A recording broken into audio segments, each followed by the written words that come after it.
हिमाचल उत्तराखंड में फिर तबाही वाली बारिश का दौर जारी। सोलन के जादौन में फटा बादल, 7 लोगों की मौत, 6 लोगों को रेस्क्यू किया गया। हिमाचल के मंडी में 7 जगहों पर फटा बादल, बलह घाटी में हर तरफ सिर्फ तबाही का मंजर। मंडी में भारी बारिश और बादल फटने से जनजीवन पूरी तरह से अस्त व्यस्त। नेरचौक मेडिकल कॉलेज के आपातकालीन वार्ड में घुसा पानी। कंसा नदी में बादल फटने से नदी का जलस्तर बढ़ा। सुकेती और उसकी सहायक नालों में आई बाढ़।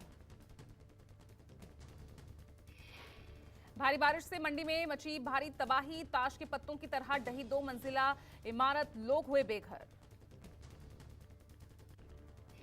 हाहाकारी बारिश की वजह से शिमला के समरहिल में भारी लैंडस्लाइड, चपेट में आया शिव मंदिर, 20 लोगों के दबने की आशंका।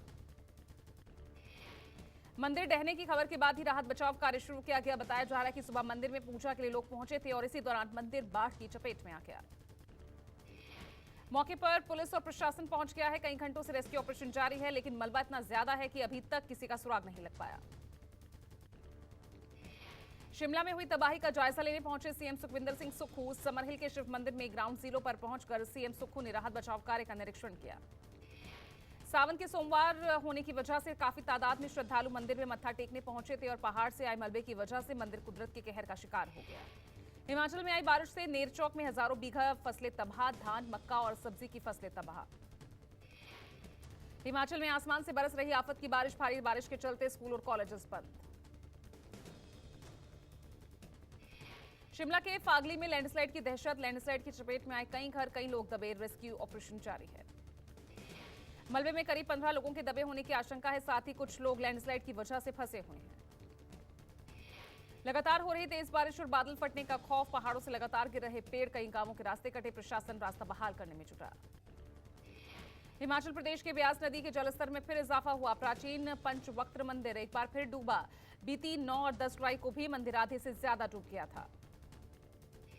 चुनाहन में बादल फटने से 3 कारें, 2 मोटरसाइकिल, पशुशालाओं को पहुंचा नुकसान।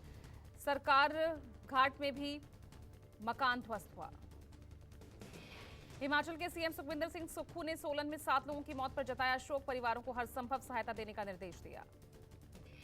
सीएम सुक्खू ने कहा, बारिश की वजह से प्रदेश को भारी नुकसान पहुंचा। ग्राउंड जीरो से फीडबैक ले रहे हैं, प्रभावितों तक राहत पहुंचाने के लिए काम जारी है। तेज बारिश चली हुई थी और मेरा यह मानना है कि काफ़ी नुकसान हुआ है। कई जगह लाहत से गिर गए हैं, कई जगह सड़कें अवरुद्ध हुई है।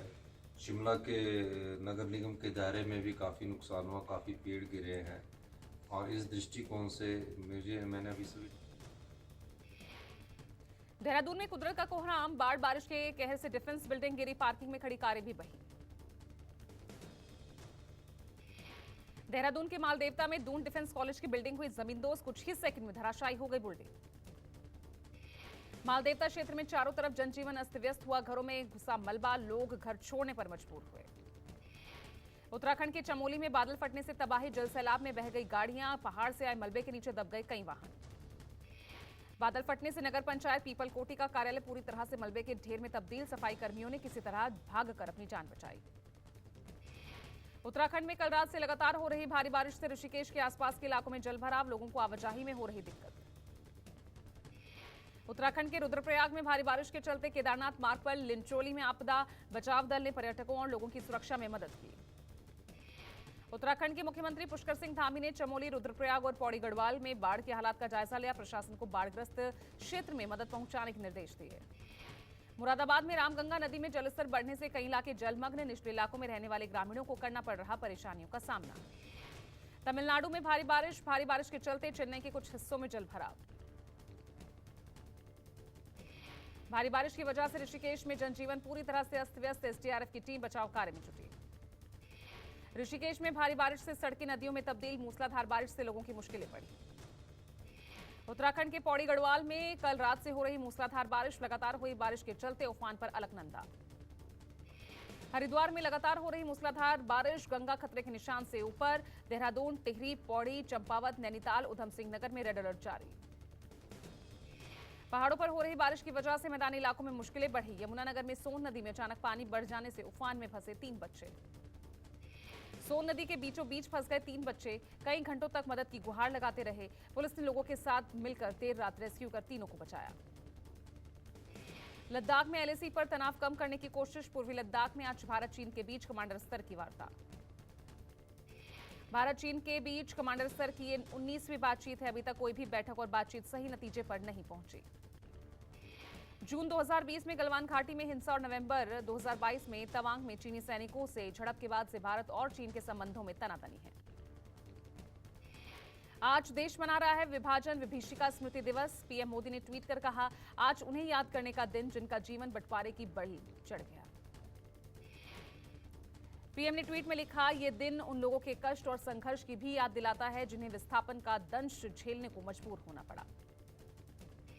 कैथल की एक रैली में कांग्रेस प्रवक्ता रणदीप सुरजेवाला के बिगड़े बोल। रणदीप सुरजेवाला ने कहा, बीजेपी को वोट देने वाले राक्षस। रणदीप सुरजेवाला ने कहा, जो लोग भाजपा को वोट देते हैं और भाजपा समर्थक हैं वो राक्षस प्रवृत्ति के हैं। मैं महाभारत की इस भूमि से श्राप देता हूं। जनता पार्टी को जो वोट देता है और भारतीय जनता पार्टी का जो समर्थक है वो राक्षस प्रवृत्ति का व्यक्ति है। मैं आज महाभारत की इस धरती से श्राप देता हूं। रणदीप सुरजेवाला के बयान पर भड़के संबित पात्रा ने ट्वीट कर कहा, कांग्रेस पार्टी अब जनता जनार्दन को ही गाली देने लगी। पीएम मोदी के विरोध में अंधेपन का शिकार है कांग्रेस। संबित पात्रा ने कहा, पीएम मोदी के लिए जनता जनार्दन का स्वरूप है और वहीं कांग्रेस है जिनके लिए जनता राक्षस का रूप है। देश की जनता फर्क बखूबी समझती है। संजय राउत ने प्रियंका गांधी को लेकर बड़ा दावा किया। कहा, अगर प्रियंका गांधी वाराणसी से पीएम मोदी के खिलाफ मैदान में उतरती हैं तो प्रियंका गांधी की जीत पक्की है। संजय राउत ने प्रियंका गांधी की तारीफ करते हुए कहा, 2024 में प्रियंका गांधी बीजेपी के लिए बड़ी चुनौती है। प्रियंका के रहते रायबरेली, वाराणसी और अमेठी की लड़ाई भाजपा के लिए मुश्किल है। वाराणसीतून जर प्रियंका गांधी निवडणुकीला उभ्या राहिल्या तर मोदींना वाराणसी सोडणं कठीण जाईल आणि प्रियंका गांधी जिंकतील असं मला खात्री आहे। वाराणसीत यावेळेला अमेठी, रायबरेली, वाराणसी इथे वेगळे निकाल लागले। देशाचं राजकारण। मध्य प्रदेश में चुनाव के नजदीक आते ही बीजेपी कांग्रेस में वार पलटवार और तेज हो गया। कमलनाथ ने सीएम शिवराज सिंह चौहान पर करारा वार किया। कमलनाथ ने ट्वीट कर लिखा, चोरी और सीना चोरी कमीशन राज सरकार का मूल मंत्र बन गया है। मुख्यमंत्री रोज पूरे प्रदेश में घूमकर विकास पर भाषण देते हैं और प्रदेश का नौजवान अपने भविष्य के विनाश पर आंसू बहाता है। कमलनाथ ने लिखा, एमपी में रोजगार की जगह नर्सिंग घोटाला, व्यापम घोटाला, पुलिस भर्ती घोटाला, पटवारी भर्ती घोटाला और आयुष्मान कार्ड घोटाला मिलता है। 17 अगस्त से एक बार फिर शरद पवार महाराष्ट्र के दौरे पर निकलेंगे। वो बीड में एक जनसभा को करेंगे संबोधित। बिहार में हाजीपुर सीट को लेकर बढ़ी तकरार। राष्ट्रीय लोक जनशक्ति के अध्यक्ष पशुपति पारस का बयान, हाजीपुर सीट पर कोई दावेदारी नहीं, वहीं से लड़ूंगा चुनाव। बीजेपी अध्यक्ष नड्डा ने पश्चिम बंगाल की ममता बनर्जी सरकार पर तीखा हमला बोला। नड्डा ने कहा, घोटालों और तुष्टीकरण की वजह से ममता ने केंद्र की कई योजनाओं को रोका। जम्मू कश्मीर के सोपोर में हिजबुल आतंकी के भाई ने फहराया तिरंगा। पाकिस्तान में बैठा हिजबुल आतंकी जावेद मट्टू के भाई ने रविवार को अपने घर पर तिरंगा फहराया। राहुल गांधी ने आदिवासियों की आड़ में बीजेपी पर फिर बोला हमला। कहा, बीजेपी आदिवासियों से उनकी जमीन छीनकर उद्योगपतियों को देती है। आरजेडी अध्यक्ष लालू प्रसाद की लैंड फॉर जॉब मामले में बढ़ेगी मुश्किल। CBI land for job case के तहत नौकरी पाए गए 6 रेलवे कर्मचारियों से करेगी पूछताछ। बिहार के मुख्यमंत्री नीतीश कुमार को प्रधानमंत्री बनाने को लेकर आरजेडी नेता का बड़ा बयान। पार्टी प्रवक्ता भाई वीरेंद्र ने कहा कि उनकी निजी राय है कि नीतीश कुमार बिहार के पहले पीएम बने।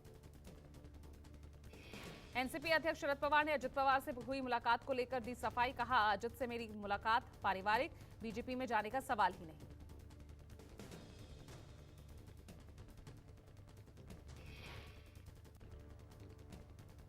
यूपी के गोरखपुर में सावन के छठे सोमवार को सीएम योगी ने किया रुद्राभिषेक और हवन। भारी संख्या में लोग पहुंचे गोरक्षनाथ मंदिर।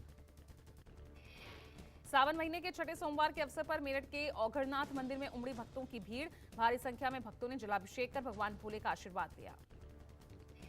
केंद्रीय मंत्री अनुराग ठाकुर ने तिरुमाला तिरुपति मंदिर में दर्शन किए। कहा, जब भी तिरुपति बालाजी के आशीर्वाद के लिए यहां आते हैं तो हमें सकारात्मक ऊर्जा और तरंगों का एहसास होता है।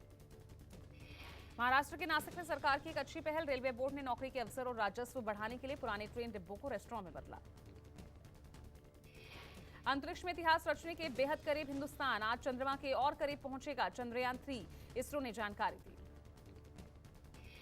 6 अगस्त और 9 अगस्त के बाद आज तीसरी बार ऑर्बिट घटाया जाएगा। चंद्रयान को चांद की सतह के करीब लाने की ये प्रक्रिया आज 12:30 बजे तक की जाएगी।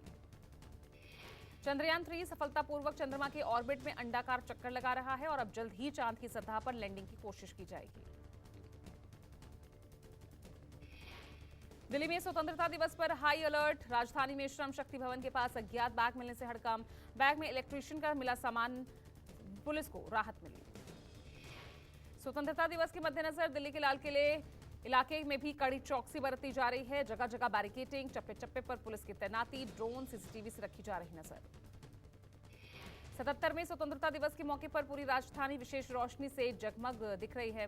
राष्ट्रपति भवन और रायसीना हिल्स की लाइटिंग दिखते ही बन रही है। 15 अगस्त से पहले राजधानी दिल्ली में सरकारी भवनों को तिरंगों की रोशनी से सजाया जा रहा है। रेलवे भवन, कृषि भवन तिरंगे की रोशनी में नहाया नजर आ रहा है। पश्चिम बंगाल के आसनसोल स्टेशन को तिरंगे की रोशनी से सजाया गया।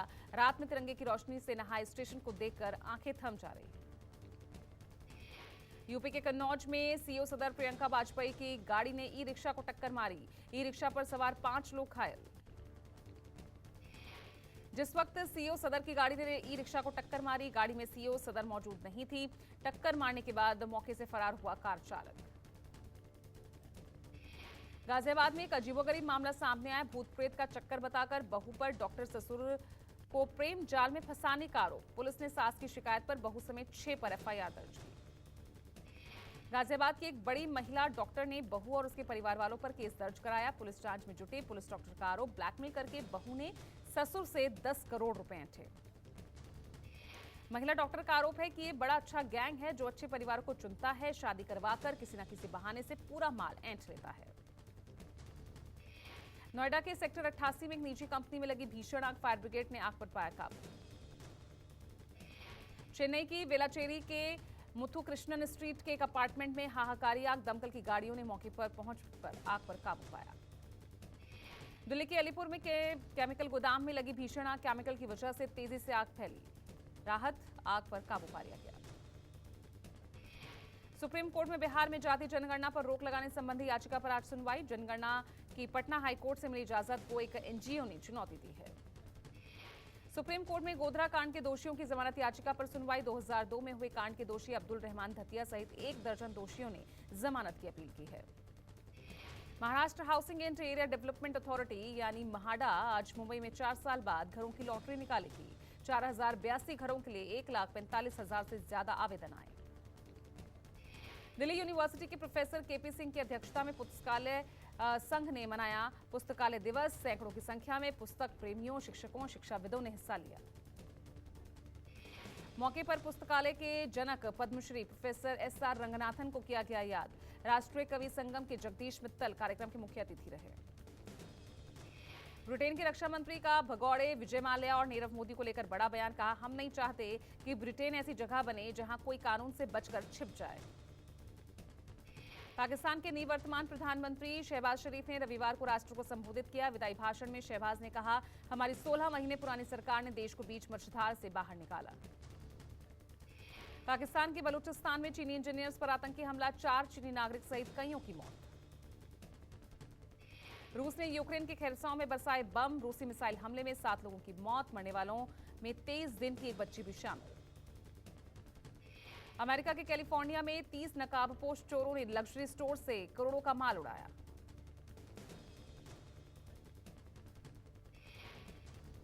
वेस्टइंडीज ने 5वें टी20 में भारत को 8 विकेट से रौंदा। 5 मैचों की सीरीज पर वेस्टइंडीज का 3-2 से कब्जा। 7 साल बाद इंडीज ने भारत के खिलाफ जीती सीरीज। वेस्टइंडीज की तरफ से ब्रेंडन किंग ने 85 और पूरन ने 47 रनों की शानदार पारी खेली। भारत ने पहले बल्लेबाजी करते हुए 166 रनों का लक्ष्य दिया था। टीम इंडिया के स्टार बल्लेबाज विराट कोहली ने पाकिस्तान के कप्तान बाबर आजम को तीनों फॉर्मेट में बेस्ट बताया। एक इंटरव्यू में कोहली ने कहा कि बाबर से उनकी पहली मुलाकात 2019 में वनडे वर्ल्ड कप में हुई थी। दिल्ली एनसीआर में लोगों का घर खरीदना हुआ महंगा। घरों की कीमत में 46% की बढ़ोतरी। गोल्फ कोर्स रोड और द्वारका एक्सप्रेसवे पर घर की कीमतें बढ़ी। नई दिल्ली भुवनेश्वर राजधानी एक्सप्रेस में बड़ा बदलाव। रेल मंत्री अश्विनी वैष्णव ने कहा, दिल्ली से भुवनेश्वर के बीच ट्रेन 13 स्टेशन पर रुकेगी। फिल्म गदर 2 ने वीकेंड पर बॉक्स ऑफिस पर धुआंधार कमाई की। फिल्म ने महज 3 दिन में 133 करोड़ का बिजनेस किया। फिल्म गदर 2 का फैंस में जबरदस्त क्रेज। फैंस ट्रैक्टर पर बैठकर फिल्म देखने थिएटर पहुंच रहे।